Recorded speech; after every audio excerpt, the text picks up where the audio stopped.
교사를 멀리 내보내놓고 늘 기도하고 걱정해주고 어떻게 사역하고 있나 늘 우리를 위해서 많은 사랑을 주시는 모든 분들께 다시 한번 감사를 드립니다.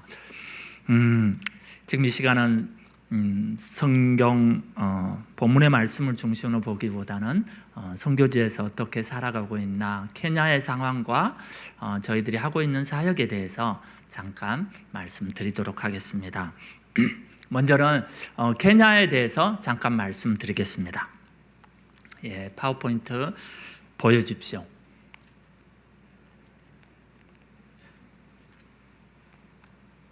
목사님 이거 돼요?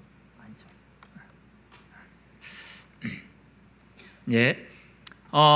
케냐 와본 분이 저희 말고 한 명 있네요. 한 명. 얼마 전에 장재복 집사님이 케냐를 왔다 갔습니다. 굉장히 용감해요. 생각보다. 혼자 막 비행기가 결항이 되고 혼자 어떻게 살아남아서 또 케냐까지 왔더라고요. 와서 좋은 시간을 가졌고 또 저희들한테는 좀 많은 또한 위로의 시간이 됩니다. 우리 그렇잖아요. 좋습니다. 교회는 가족과 같은 곳이잖아요. 선교사한테 특히 더. 그래서 선교사가 케냐를 보내놨으면 가족은 우리를 위해서 늘 기도하는 거 잘 아는데요. 다음에 우리 부모님과 같은 이 교회가 케냐에 여러분들도 속히 한번 오는 일들이 있길 바랍니다. 대답이 저희 여기에서 케냐까지 비행기를 14시간 탑니다. 이번 오는데 좀 힘들더라고요. 저희들 늘 왔다 갔다 하면서 당연히 힘듭니다. 근데 일이라고 생각하면 내가 해야 할 일이 그곳에 있으니까 탈만하더라고요. 케냐 멀어서 어떻게 가? 아니요. 여러분 자녀들이 거기서 산다면 어떻게 해야 될까요? 손주가 있다면 가죠. 그까짓 거 14시간. 맞습니다. 저희들은 매번 왔다 갔다 하잖아요. 사역이 있으니까 힘들다 그런 생각 많이는 안 하게 되더라고요. 14시간입니다. 기억하시고 사역이 있다. 그곳에 사역을 하는 선교사도 있다 그러면 별로 먼 거리는 아니더라. 여기서 14시간입니다. 다음요. 보이겠지만 저기가 동아프리카에 속합니다. 거기는 동아프리카 쪽. 거기가 적도가 있어요.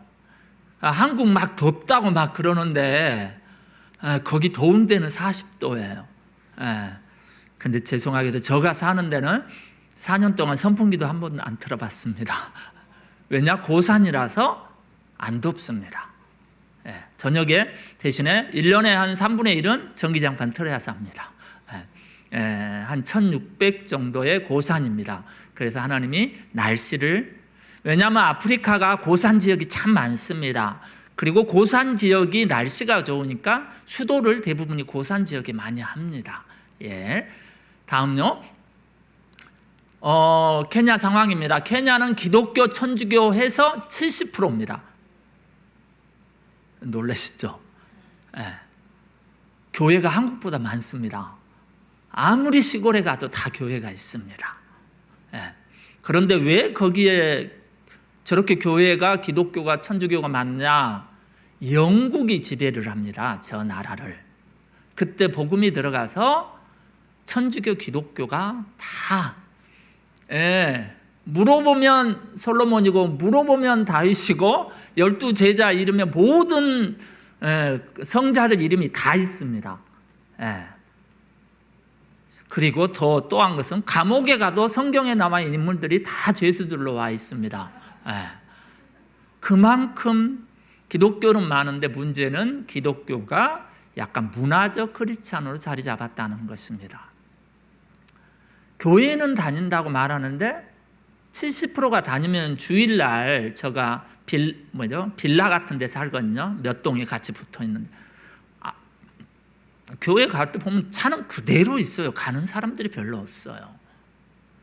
그래도 도시의 대형 교회들이 꽤 많습니다. 1,000명, 2,000명 되는 게 많이 있지만 여전히 문화적 크리스찬입니다. 그리고 이슬람이 한 16% 정도 됩니다.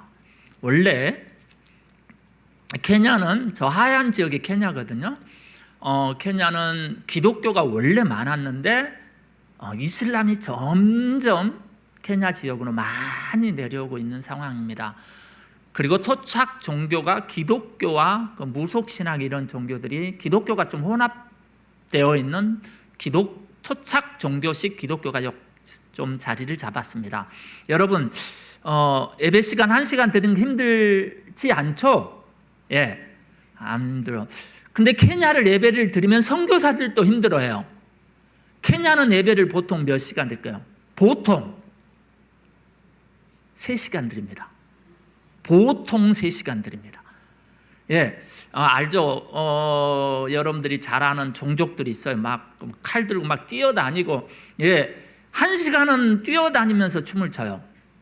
문 열고 나갔다가 앞문으로 들어갔다가 뭐 난리, 정신이 하나도 없는데 그게 그 문화화된 기독교인데요.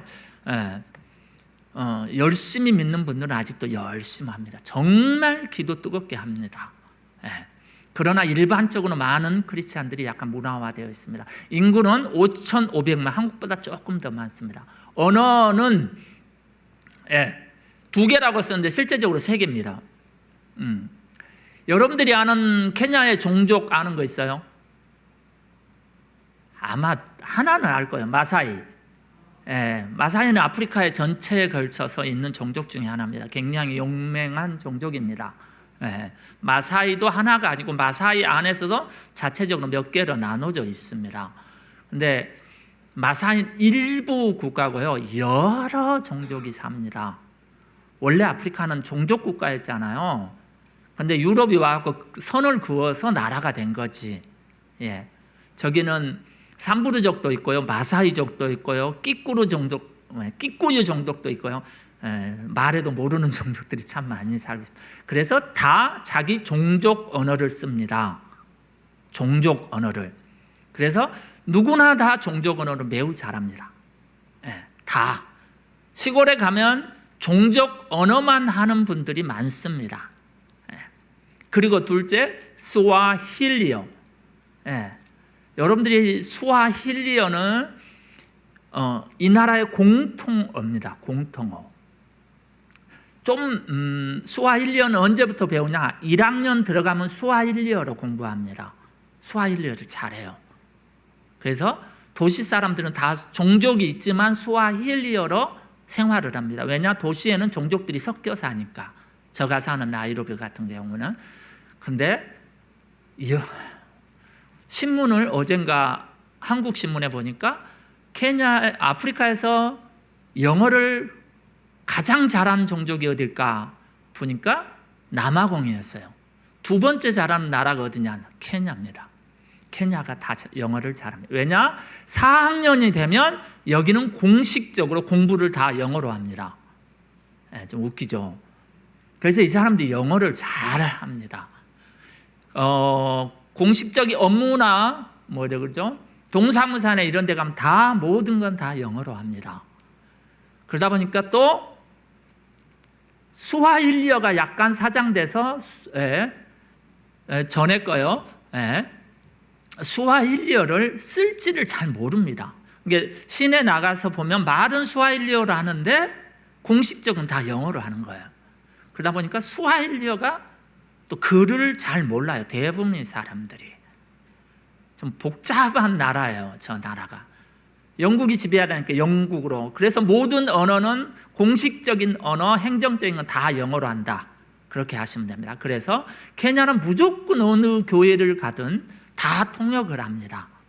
쉽게 말하면 나이로비 수도에 있는 대형 교회도 한쪽에서는 스와힐리어로 통역을 하고 여기서 영어를 설교하고 영어로 설교하면 스와힐리어 통역을 하게 되어 있습니다. 그게 그 나라의 아예 문화입니다. 다음요. 1인당 GDP가 3,000불, 우리나라가 3만 4만 그렇잖아요. 그럽니다. 경제는 커피, 여러분들이 먹는 많은 커피 중에 거의 케냐 커피가 굉장히 많습니다. 저희 집 아파트를 아파트 담을 쭉 보면 거기서부터 커피 밭이 있습니다. 어디까지? 금산까지. 그렇게 커피 밭이 많습니다. 케냐에는. 왜냐하면 유럽 사람들이 와서 커피를 심기 시작했습니다. 그리고 또 하나 많은 게 차. 이건 모를 거예요. 차 밭이 많습니다. 영국 사람들이 와, 영국 사람들, 유럽 사람 차를 많이 마시잖아요. 그래서 차밭이 많습니다. 끝이 없는 차밭. 그 차를 어디로 가져가냐? 유럽 애들이 가지고 갑니다. 그래서 차가 발달해 있습니다. 케냐에 좋은 차들이 참 많답니다. 유럽 사람들이 쓰는 게 대부분이 찻잎을 가면 저희 집 근처 나가면 다 차밭인데요. 사람들이 망태기 메고 찻잎을 따요. 하루 종일. 그러면 1kg에 얼마? 이 사람들 차밭 주인이 사는 거예요. 그런 식으로 합니다. 그래서 열심히 일을 해도 한 달에 그렇게 15만 원, 20만 원 못 봅니다. 그 사람들은. 그리고 사파리 관광. 사파리가 우리가 말하는 저 뜻이 무엇이냐? 사파리라는 단어가 스와힐리어입니다. 스와힐리어가 세계적 공통어가 된 대표적인 단어가 사파리입니다. 사파리는 여행하다라는 스와힐리어입니다.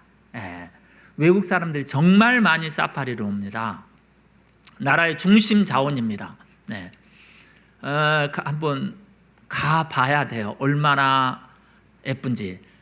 이번에 가서 사파리를 갖고 앉아 있는데 장제복 집사님 말 하나님이 처음에 만들었을 때 이랬을 것 같다 할 정도로 적어봐도 예쁘더라고요.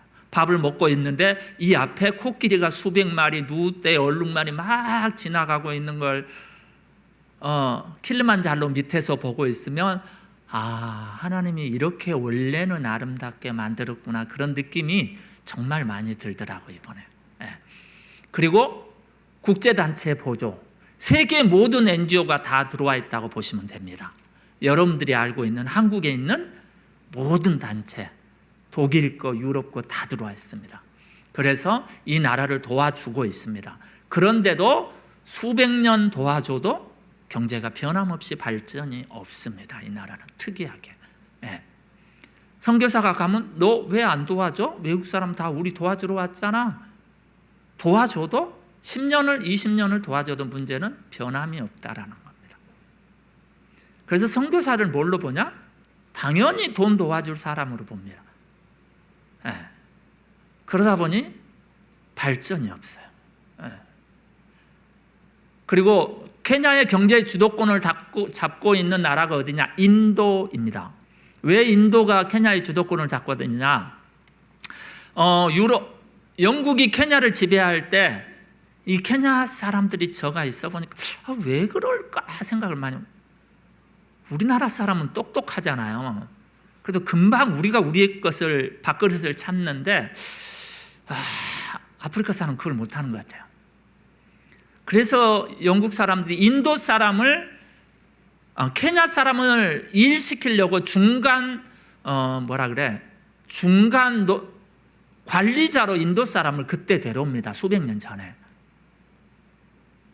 그래서 흑인들을 관리하다가 영국이 돌아가고 이제 독립을 했으니까 인도 사람은 그대로 남아서 2대 3대째 지주 역할을 하는 사람이 많습니다. 경제권을 많이 가지고 있습니다.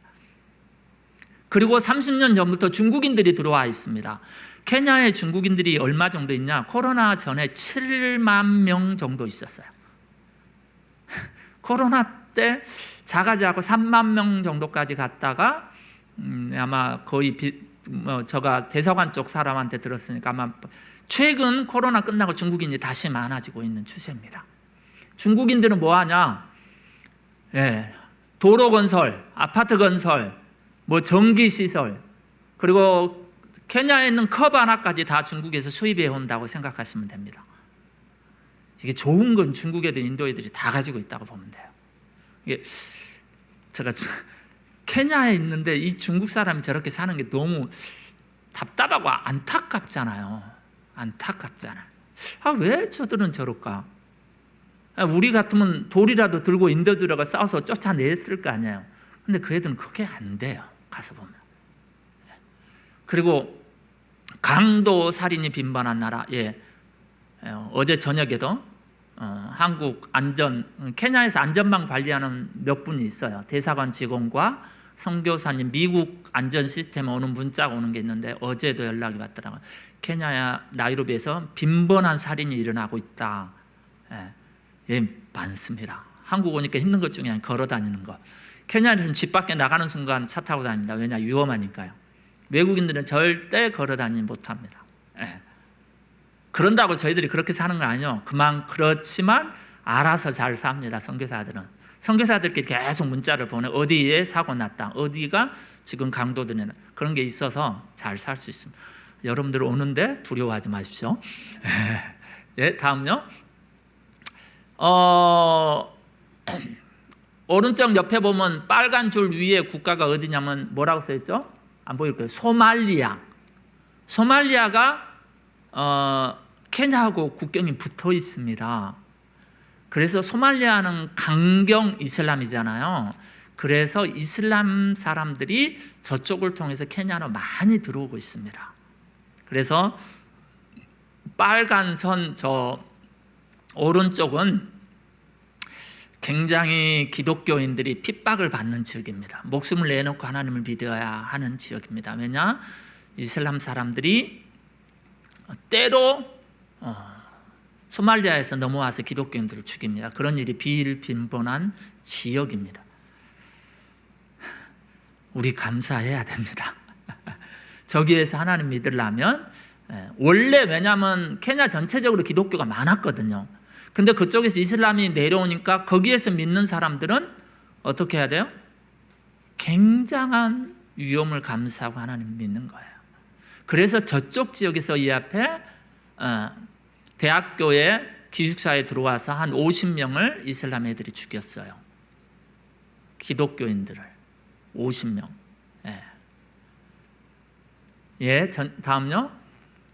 이건 아프리카의 종교 지도입니다. 북아프리카 지역이 녹색 지역이죠.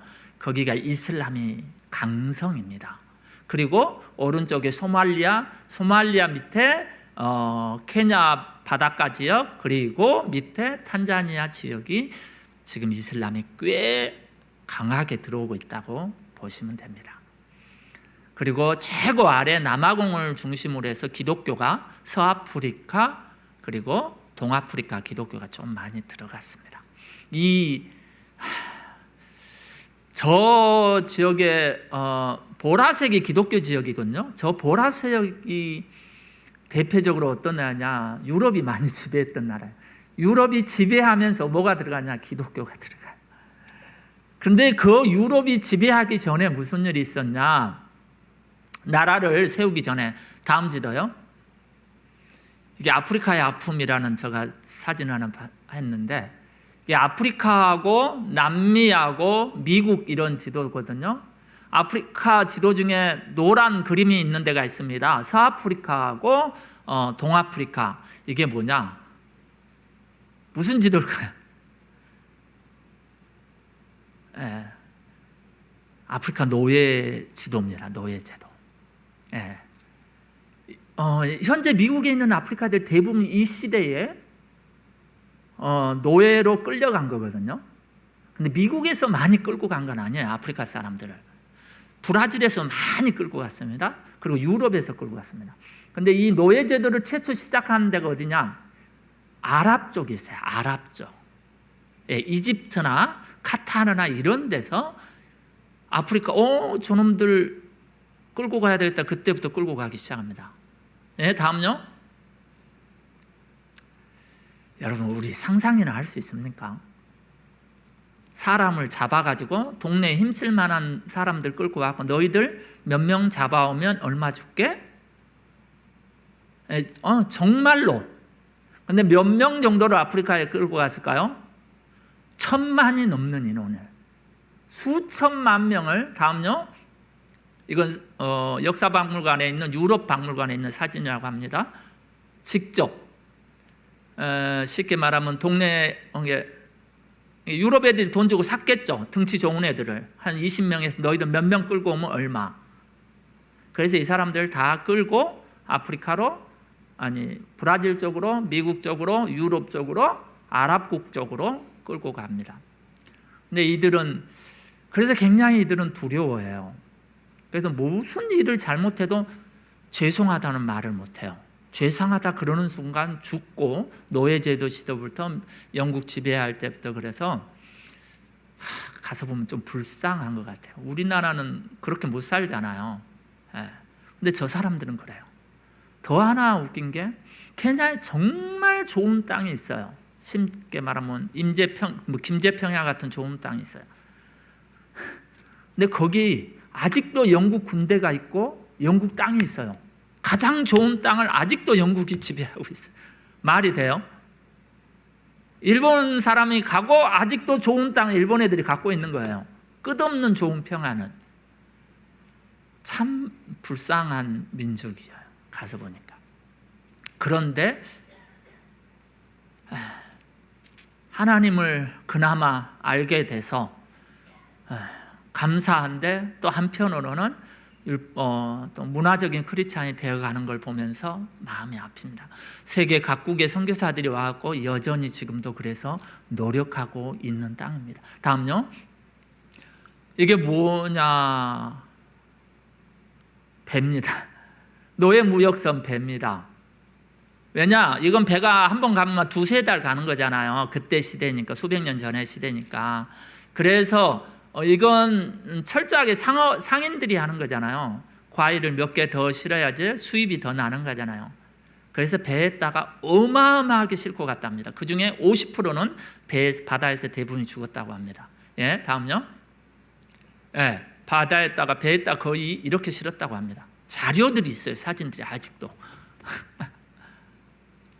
그래서 어마어마한 아프리카 노예들이 세계 각지로 팔려갔다고 합니다. 예, 다음요. 예, 그 전 사진요. 그래서 이 지금까지는 아프리카의 상황에 대해서 잠깐 이야기했어요. 그러다 보니까 아프리카인들은 아직도 소극적이고 적극적으로는 뭘 못합니다. 그래서 인도나 중국 사람들이 경제권을 또 굉장히 많은 부분을 잡고 있습니다. 더 안타까운 건 지도자들이 부패해가지고 실질적인 경제적인 이득은 일부 극한의 케냐 사람들이 이익을 가지고 가고 있습니다. 저 민족 사람들을 위해서 먼저 잘 믿는 우리가 기도가 필요하지 않나라는 것을 생각하게 됩니다. 예, 그럼 저가 하고 있는 사역에 대해서 잠깐 말씀드리겠습니다. 예, 다음요. 중국 운남성에서 제가 10년 일했잖아요. 10년 동안 와족을 위해서 일하게 하고 여러분들 기도로 조금씩 열매가 맺고 있는 상황에서 추방돼서 늘 마음이 아픕니다. 그래서 우리가 떠난 후에도 와족 친구들이 수시로 연락이 와요. 근데 우리가 멀리 왔는데 우리가 해줄 수 있는 게 없잖아요. 그래서 후임 사역자가 지금 열심히 나름 하고 있어요, 그곳에서도. 그래서 제가 케냐를 가면서 느낀 거 그게였어요. 제가 중국을 떠나고 한국에 추방대학교 왔을 때 어디를 가야 되나 여러분 고민한 거 아시죠? 그래서 제가 1년 여기 있었거든요. 아내가 저보다 7개월 늦게 오고. 그래서 남아공을 원래 브라질을 가려고 했어요. 누군가가 브라질에 중국인이 많다고 하더라. 그래서 브라질을 가려고 하는데 조인이 안 됐어요, 선교사하고. 그러고 아내가 잠시 한국 나왔을 때 안식관에 갔는데 어떤 목사님이 남아공에 중국인이 많다고 한다, 거기 안 갈래? 라고 이야기했어요. 네. 그럴 때 중국에서 추방된 선교사들이 막 세계로 흩어지고, 중국에 있는 한국에 어마어마한 수천의 선교사들이 추방됐거든요. 대부분이 동남아로 다 가고 한국에서 중국인 사역하고 그렇게 됐어요. 대만으로 가고. 그럴 때 목사님도 그렇고 많은 분들이 야, 너 손 목사 대만에서 안식년도 보내고 있으니까 대만 가는 거 어때? 라고 말씀하셨어요. 그런데 저희들 아내하고 저희 마음속에 하나님이 과연 우리를 대만을 보내시면 좋은데 우리의 마음에 감동이 없는 거예요. 또 다른 분들, 너희 아들 대만으로 대학교 갔잖아. 너 당연히 대만으로 가야 돼. 당연한 거 아니야? 그랬는데 우리의 마음에 감동이 없었어요. 그래서 기도하고 있는데 남아공 이야기가 나온 거예요. 실은 내 주위에 있는 분들 대만에 지금 많이 가 있거든요. 곤명에 같이 했던 분들만 4명이 갔으니까. 근데 대만이 감사하게 교회가 부흥하고 있어요. 7%, 8%로 막 넘어가요. 근데 우리 같은 언어 실력으로 대만 신학교도 좋고 교회도 부흥하는데 우리보다 그분들이 해도 되겠다는 우리의 마음이 좀 있었어요. 지금 있는 분들도 귀한 사역을 잘 하시긴 하더라고요. 그래서 우리는 남아공을 준비했는데 남아공이 비자가 안 나와서 어떻게 해서 케냐까지 가게 됐잖아요. 근데 또 놀라운 건 케냐 간 지 딱 2주, 3주 지나서 코로나 와서 모든 걸 문 닫았거든요. 딱 3주? 학교도 문 닫고 우리 딸 현지 학교 영어가 안 됐잖아요. 중국어만 하다가 빨리 고등학교 1학년을 들어갔는데 영어로 모든 수업을 영어로 하는 거잖아요. 고등학교 1학년 영문학 강의를 영어를 못하는 우리 딸이 앉아서 들어야 되는 거예요. 근데 하루라도 빨리 적응해야 돼요. 어떻게 됐어요? 코로나로 온라인으로 다 바뀌었어요. 1년 반. 고생을 좀 했죠. 고생을 좀 했죠. 그렇지만 그러면서 1년 있으면서 뭐 중국인 하나도 만날 수 없고 1년 반 동안 그러면서 고민했어요. 이거 케냐인 사역해야 되나? 그래서 스와힐리 막 공부하고 막 예전에 그랬었잖아요. 그러고 있는데 코로나가 끝나갈 쯤 대만 목사가 들어온다는 소식을 우리가 들은 거예요. 그래서 대만 목사를 만났는데 마음이 열려 있더라고요. 그래서 대만 목사 나이는 지금 37 정도는 여자 목사와 함께 사역을 하게 됐습니다. 다음요. 중국 내에 한 30에서 지금 50, 케냐 내에 인들이 있습니다. 케냐 내에 중국 교회가 공식적으로는 2개가 있어요. 제가 지금 하고 있는 교회 전에 조그만한 중국 교회 한 10명 되는 교회를 좀 다녔어요. 근데 그 목사님과 저희들과 동역을 할 수가 없다는 걸 알게 됐죠. 그래서 그러고 있는 찰나에 대만 목사가 들어온다는 거예요. 그럼 같이 하자. 그러니까 대만 목사가 좋다. 그래서 그 땅을 하게 된 겁니다. 다음요. 여기 현재 예배 드리고 있는 거거든요.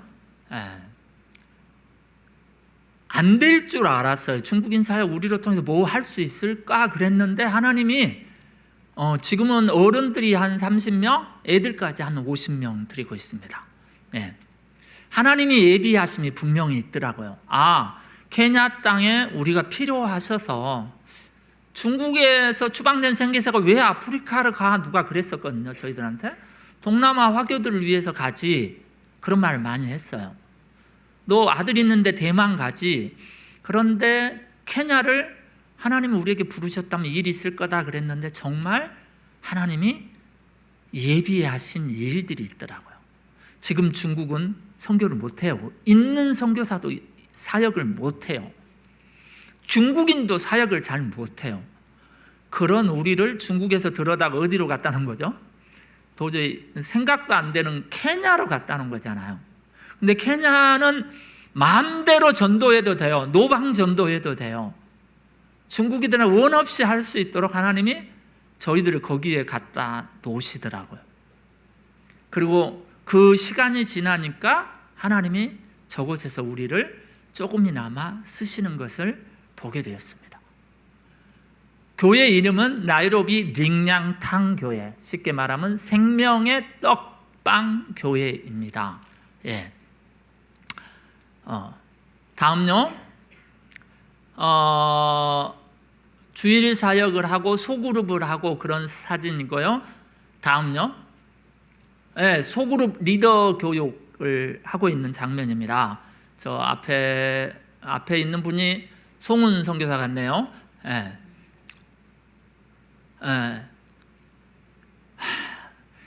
하면서 이제는 말씀드리는 거, 여러분들 기도 제목을 말씀해야 될 상황이. 중국 성도들을 훈련을 시키는 거잖아요. 나이로비에 지금 5만 명, 6만 명 정도 되는 거 이제는 되거든요. 교회 성도들이 지금 3, 40명이 모여요. 근데 문제는 뭐냐? 여러분들처럼 교회 잘 다니는 분들한테 한 명이 들어오면 어때요? 그 사람들이 흡수돼서 신앙생활을 잘해요. 근데 저기 있는 분들은 신앙을 훈련이 잘 안 돼서 찬양 인도자가 주일날 골프 치러 가고요. 교회 분들 핵심 멤버들이 다 크리스마스 때 다 여행 가고 없고, 당연히 신앙생활이 본인이 안 돼요. 당연히 헌금생활 잘 못하고요. 근데 저분들은 다 노동자들 하나도 없고요. 다 사업하는 사람들입니다. 왜냐? 케냐는 월급이 너무 싸드니까 노동자를 안 오죠. 컵이라도 하나 팔고 헌옷이라도 하나 수입하는 수입업자들입니다. 다. 거의 다. 그러니까 나름 경제적으로 괜찮은 분들이 많은데도 하나도 할 줄 몰라요. 한 가지 예로 말할게요. 저기 있는 형제구나. 저기 있는 형제 중에 한 명이 월급을 한 6개월은 못 받았어요. 중국에서 들어왔는데. 그래서 교회 성도들한테 야, 이 사람 너무 어렵다. 이 사람을 위해 좀 헌금 좀 하자. 공개 광고하지 말고 카톡으로 다 보내서, 카톡 같은 중국 웨이신을 다 보내서 헌금을 주일날 해라 그래라. 집사가 다 연락했어요. 그래서 주일날 되니까 회계 집사님은 저한테 헌금을 갖고 왔어요. 목사님 헌금이 나왔어요. 목사님이 어떻게 알았다가 조용히 전달해도 하고 열어보니까 저기 있는 분들 자녀들이 대부분이 한 달에 200만 원씩 내고 학비를 내고 학교를 보내거든요. 저기 있는 분들 하고 성도가 6개월을 월급을 못 받아서 힘들다고 했는데 헌금이 얼마나 나왔을 것 같아요? 50만 원이 나왔어요. 많이 나온 거 아니죠? 더 화가 났던 게 뭐냐? 그 중에 40만 원은 내가 헌금한 거였어요. 목사가 본이 돼야 되니까. 성도들이, 성도 집사나 회계 집사나 알잖아. 그러면 목사가 더 본이 돼야, 그만큼 몰라요. 이들이 나쁜 게 아니라 아직 교회 안에 하나됨, 교회 안에 서로 함께 신앙생활 하는 걸 몰라요. 그래서 오직 했으면 아내는 힘들다. 차라리 한 명 데리고 잘 훈련시켜서 한 명 한 명 키워가면 남이 와도 신앙생활을 잘할 텐데, 그런 말까지 할 정도로 어려운 상황입니다. 저 성도들 중에 10명 중 6명 정도는 이혼을 했어요. 쉽게 말해서 케냐에 돈 벌러 왔어요. 이분들이 몇 년 정도 왔냐? 보통 10년 막 15년, 성도들은 많게는 30년 됐고 적게는 10년 된 성도들이에요. 케냐에 들어온 지. 이게 중국 사람 별로 아니에요. 거의 다 이민자 같아요. 중국 국적인데 왔다 갔다 사업을 하는 사람들. 그러다 보니까 남자가 케냐 와서 돈 벌고 여자는 중국 있고 그러면서 가정에 문제들이 거의 대부분 있어요. 이 앞에 어버이 주일날, 어버이 주일이 원래는 어머니 주일이잖아요. 외국은 다 어머니 주일로 씁니다. 어머니 날 설교를 하는데 설교하다가 쫙 보니까 제대로 된 부부가 딱 한 가정 정도밖에 안 보이더라고요. 그러다 보니까 저희들이 좀 지쳐요. 아시죠? 어려운 사람들 계속 상담하면 상담자가 지친다는 거 알죠? 아내가 스트레스가 많아. 매 저녁마다 문자하고 저녁마다 자기 문제 이야기하고, 그래서 이게 막 진이 빠지는 그런 상황이에요. 그러나 굉장히 비전이 있는 교회예요. 중국에서는 한 명도 할 수 없지만 5만 명이 중국인에게 누구든지 복음을 전할 수 있어요. 성도는 30년만 한 번 왔다 갔다 하고 관리하는 사람 생각하면 7, 80명을 저희들이 관리하고 있는 거예요. 이 교회를 위해서 여러분 많은 기도가 필요해요. 다음요. 1월 달에 여기 다 집사님들 이상이죠. 저희 교회 임직자 딱 한 명 있습니다. 집사 1명.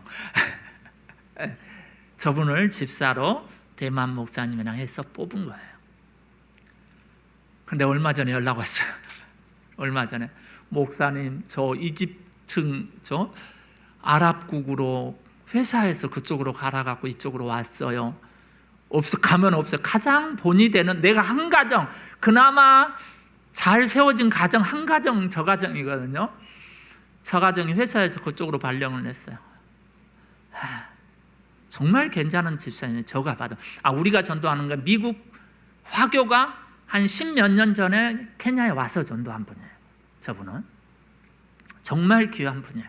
예, 다음요. 1월 달에 세례식 후에 다 같이 애들까지 다 데려와서 함께 찍은 겁니다. 예, 다음요. 4월 달 얼마 전 4월 달에 부활절 행사를 했어요. 예, 그런데 여기 사람들이 많이 못 참석해요. 원래 미국이나 유럽은 그때 이스트라 그러죠. 부활절 이스트 방학이 있어요. 근데 케냐도 똑같이 유럽식이라서 부활절 때는 다 방학을 해요. 그리고 어디 가요? 휴가 가요. 이때 교회 핵심 멤버들이 목사님 오래전에부터 나 바닷가로 호텔을 예약해놨다가 없어요. 이 과정을 저희들이 거치고 있습니다. 간 사람은 가고 좀 고생 좀 했습니다. 저거 준비하느라고. 그리고 기도할 제목입니다. 저희들이 힘든 것 중에 하나가 언어가 힘들어요. 여러분 선교하는데 가장 큰 어려움이 뭘까요? 네, 언어입니다. 일 중에서 9가지가 언어라고 보시면 됩니다. 그 언어의 능력이 선교의 능력이라고 선교계에서는 공공연히 말합니다.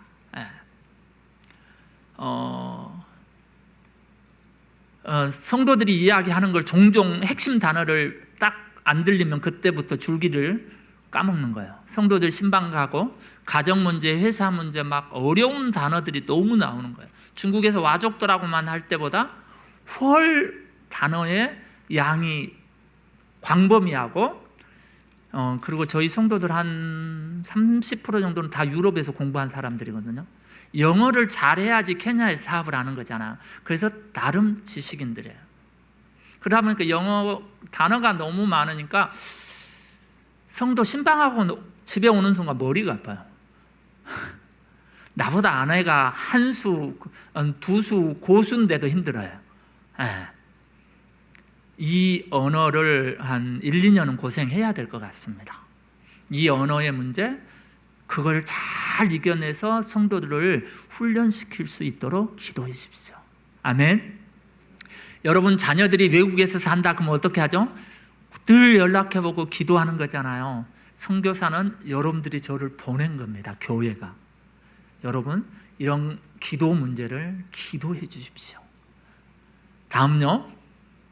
이건 아내가 하고 있는 학교 사역입니다.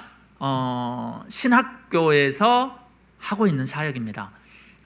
이 신학교는 여의도 순복음교회 조용기 목사님이 아프리카 선교를 위해 세워놓은 신학교예요.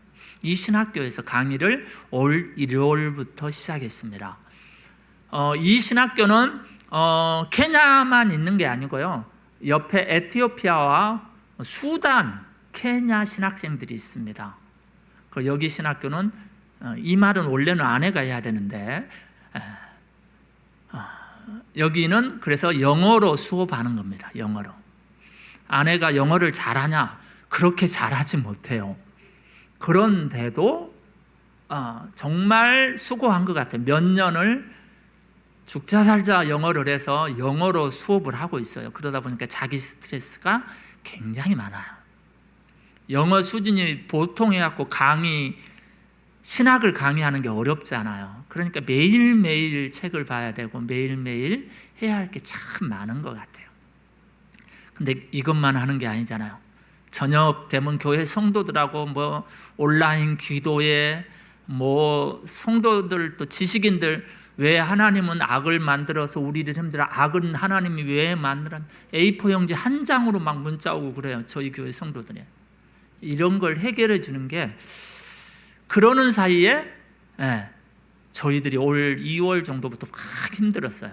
일이 너무 과부하고 하니까. 선교사라고 있다가 갑자기 뭐가 됐죠? 제가 목사가 된 거예요. 한인교회, 중국인 교회 목사가 되니까 너무 일이 많아서 좀 힘들었습니다. 말씀 마무리. 다음요. 마지막 사진이네요. 저기 있는 분들 중에는 신학생들이지만 또 목사도 많습니다. 저기는 뭐 목사라고 하는 직책을 그냥 옆에 교회 갖고 너 사역해 그러는 순간 자기가 목사가 되는 거예요. 그래서 목사가 대단한 건 아니고요. 저기 나라에서는 좀 그렇게 돼 있어요. 그리고 목사 위에 레버랜드라는 또 뭐 위가 있어서 그 사람은 한국에서 목사님처럼 인정해주는 그런 문화가 또 있습니다. 기도해 주세요. 저희들이 다시 이제 이번 주 토요일 날 돌아가는데 저는 부담되는 게 가자마자 옛날 선교사 때는 안 그랬거든요. 가자마자 다음 주부터 뭐 교회 찬양단도 해야 될 거고 다음 주 설교도 해야 되고 이게 교회를 하니까 이게 부담감이 확 올라오더라고요. 가서 이 교회 사역 잘하도록 기도했어요. 분명히 하나님이 저희들을 그곳에 보내신 건 이유가 있다고 봅니다. 그리고 그 교회는 굉장히 하나님이 크게 쓰실 교회라고 믿습니다. 이 교회 케냐와에 있는 5만 명의 중국인들을 위해서 정말 귀하게 양육되어지고 훈련 시스템이 잘 잡히도록 기도해 주세요. 그리고 둘째, 대만 목사님과 협력해서 합니다. 대만 목사는 지금 둘째를 출산하러 들어가서 아직 안 들어왔거든요. 그래도 들어오면 저희들과 협력해서 잘하도록 기도해 주세요. 그리고 세 번째는 아내 하는 신학교 사역, 그래서 신학생들에게 정말 말씀을 잘 양육하도록. 그리고 마지막으로 저희 아들과 딸을 이제 우리는 몇 년에 한 명 보게 되었습니다. 아들은 대만으로 가고요, 딸은 여기에 놓습니다. 20살 되니까 저희들은 선교사는 출가시키네요. 저 자녀들이 각자에 있는 곳에서 자기 역할을 잘하도록 기도해 주십시오. 기도하겠습니다. 하나님 감사합니다.